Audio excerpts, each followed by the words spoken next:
दयाल की दया, राधा स्वामी सहाय, राधा। अभी 12 तारीख का सत्संग आपके पास शिवानी में था। लगभग आप में से काफी सत्संगी भाई बहन वहां गए होंगे। सत्संग का लाभ जहां कहीं भी मिलता हो हमें जाना चाहिए और सत्संग से जो आदेश उपदेश शिक्षा मिलती है उसको अपने जीवन में उतारना चाहिए। जीवन को उन शिक्षाओं के अनुसार ढालना चाहिए, क्योंकि सत्संग इंसान के जीवन को सुधारता है, बनाता है और उसको बुराइयों से हटा के मालिक की भक्ति करवाता है, जिससे जीव का कल्याण और हित होता है। यहाँ भाड़ी में लगभग कोई शायद ऐसा साल गया हुआ जिसमें नहीं आते हों, नहीं तो लगभग 10-5 दिन इधर उधर इन्हीं दिनों में सत्संग जैसा कार्यक्रम होता है। आसपास के सत्संगी सभी यहाँ आते हैं। आश्रमों के अलावा ऐसे काफी जगह हैं जिनमें इस प्रकार छोटे सत्संग कह सकते हैं, सुबह सुबह समय मिलता है दर्शन करने का और सब सत्संगियों को नजदीक से मिलने का, बात करने का मौका मिल जाए तो उससे बढ़ के कोई खुशी नहीं होती, क्योंकि सत्संग प्यार सिखाता है और सत्संगी सभी अपने इष्ट से, अपने गुरु से बहुत प्यार करते हैं। इसलिए वो उनके दर्शन के लिए ललायित रहते हैं, उनके मुख से वाणी सुनने के लिए उनको तड़प लगी रहती है। और जितने सत्संग ज्यादा मिलते हैं उतना ही इस जीव का हित होता है। कितने लोगों के सत्संग में जाने से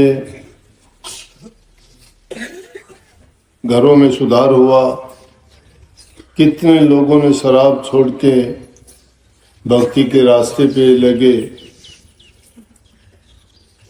कितने लोगों की बीमारियों से निवृत्ति हुई, क्योंकि इंसान अज्ञान के वश ऐसे कर्म कर देता है जो हमारे शरीर को बर्बाद करते हैं, धन को बर्बाद करते हैं, हमारे परिवार को भी बर्बाद कर देते हैं।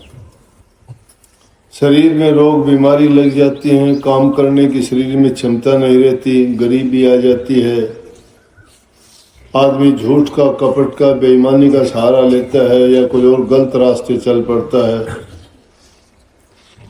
तो जिससे इंसान का जीवन नरक हो जाता है। अगर सही मायने में आप सत्संगी हो,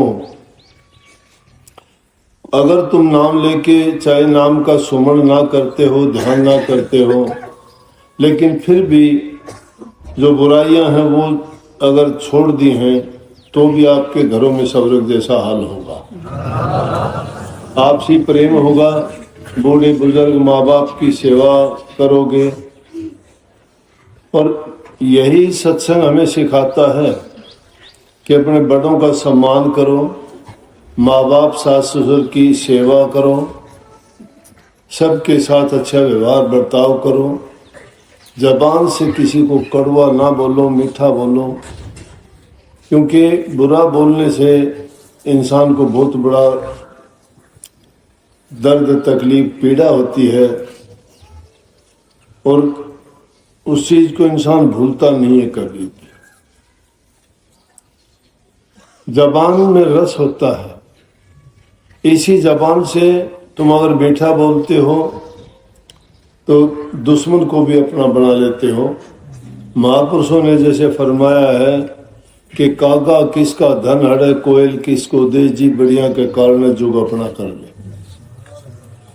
कौवा तो किस से क्या छीनता है, कोयल किसी को क्या देती है। लेकिन बहुत कुछ देते हैं। कौवा तो कांव कांव करता है, अच्छा नहीं लगता, बुरा लगता है, लेकिन कोयल की कुहुक जब सुनते हो तो अच्छी लगती है। इसी प्रकार से मीठा वचन सबसे उत्तम है। कड़वा वचन यूं समझो कि वो तो तीर के समान है, इंसान के हृदय के पार हो जाता है। तुलसी साहब ने कही है कि तुलसी मीठे वचन से सुख उपजे चाहूं और वशीकरण एक मंत्र है, तजदे वचन कठोर। मीठा बोलना एक मंत्र है जिसको वशीकरण कहते हैं कि वो ऐसा मंत्र है कि किसी को भी वो मंत्र सुना देता है तो उसके बस में हो जाता है। वो वशीकरण कुछ भी नहीं है। अगर तुम मीठा बोलते हो, अच्छा बोलते हो, सच्चा बोलते हो तो दूसरे को वो खुशी देता है और उसके बदले में तुम्हें भी खुशी मिलती है। इसलिए जबान से किसी को बुरा ना बोलो, अच्छा बोलोगे। दुनिया में ये व्यवहार है कि जो इंसान जैसा लेता है वो अपने ही किए हुए का फल पाता है। तुम्हें अच्छा व्यवहार जब मिलेगा तुम दूसरों से अच्छा करोगे। तुम्हें इज्जत सम्मान जब मिलेगा तुम दूसरों की इज्जत सम्मान करते हो। अगर तुम दूसरे का मान नहीं करते, इज्जत नहीं करते, प्रेम से नहीं बोलते तो तुम्हें भी कोई प्रेम करने वाला नहीं होगा। तुम अगर दूसरे की इज्जत सेवा करते हो तो तुम्हारी भी इज्जत और सेवा होगी। ये अगर बहू सास की सेवा करती है तो उसकी बहू आएंगी, वो भी उसकी सेवा करेंगी। अगर बहू सास की सेवा नहीं करती है तो सोच लेना उसको भी वही ठेकरा मिलेगा फुटा हुआ। सुनी होगी ना, कहानी आम प्रचलित है अपने समाज में। कहते हैं कि घर में एक बहू अपनी सास को एक फूटे से कटोरे में खाना देती थी, तो उनके छोटे बच्चे थे वो देखते थे। जब आखिरी वक्त आया और उसकी सास का जब देहवासन हुआ, उनको संस्कार करने के लिए लेके गए तो उसकी सारी चीजें भी देने लगी। बोले ये भी इसकी चिता में डाल देना, क्यों मरने के बाद कौन किसकी चीज रखता है कि अभी साथ डाल दो, नहीं तो ये बाद में किसी ने इनको प्रयोग तो करना नहीं है। या किसी को गरीब को दे देते थे या वैसे ही डाल देते, कोई उठा ले जाए जिसकी जरूरत हो। तो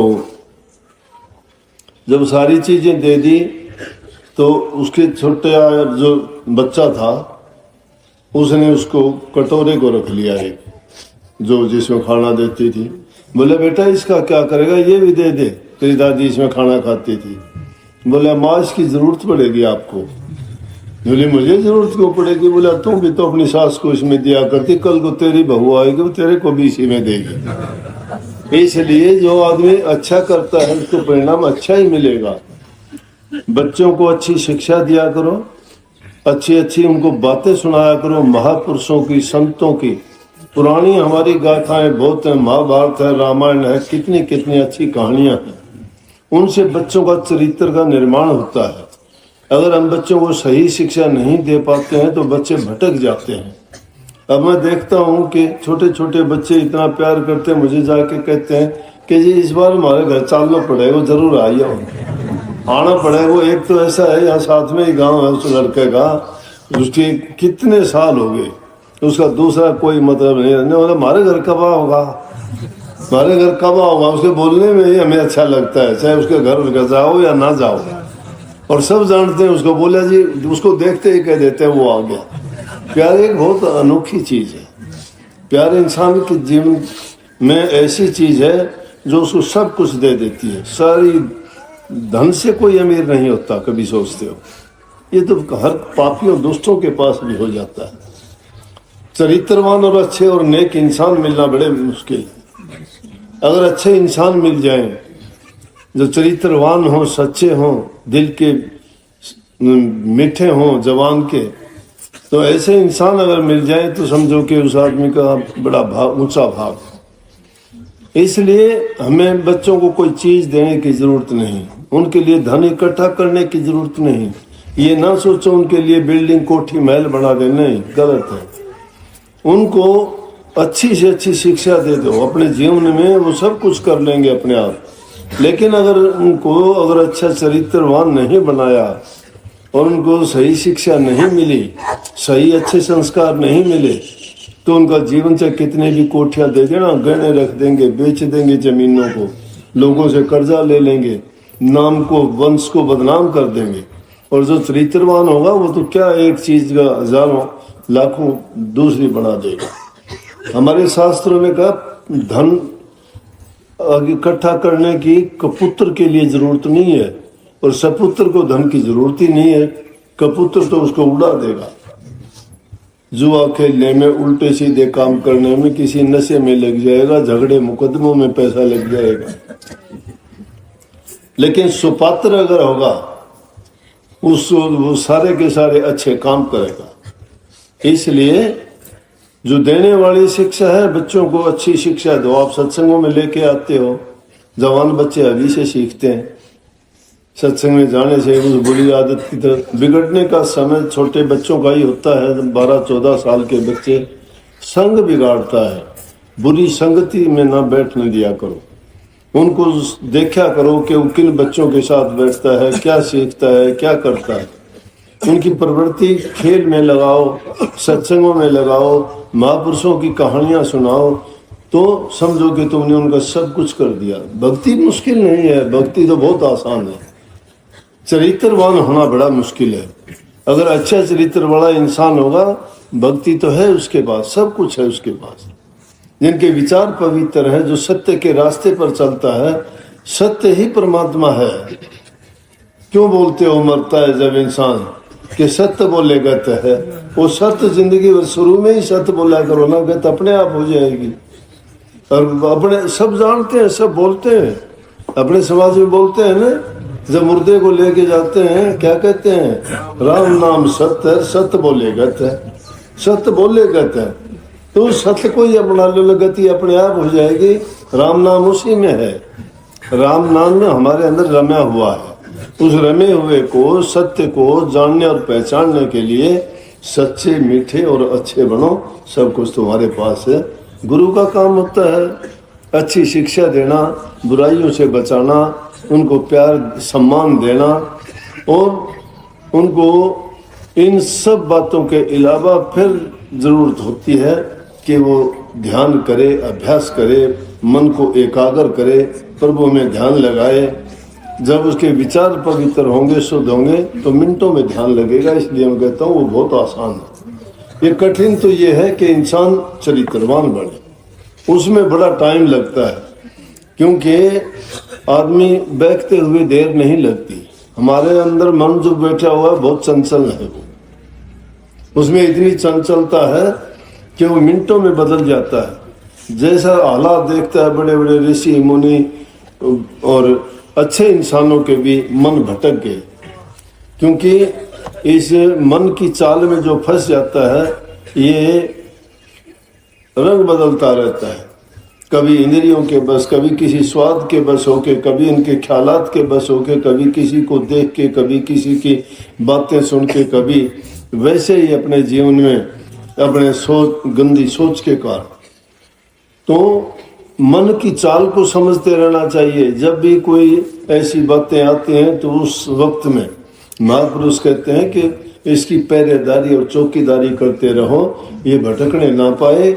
महापुरुषों के दिखाए आदर्श और शिक्षाओं पर चले तो इसका कल्याण होगा। बहुत बहुत आपको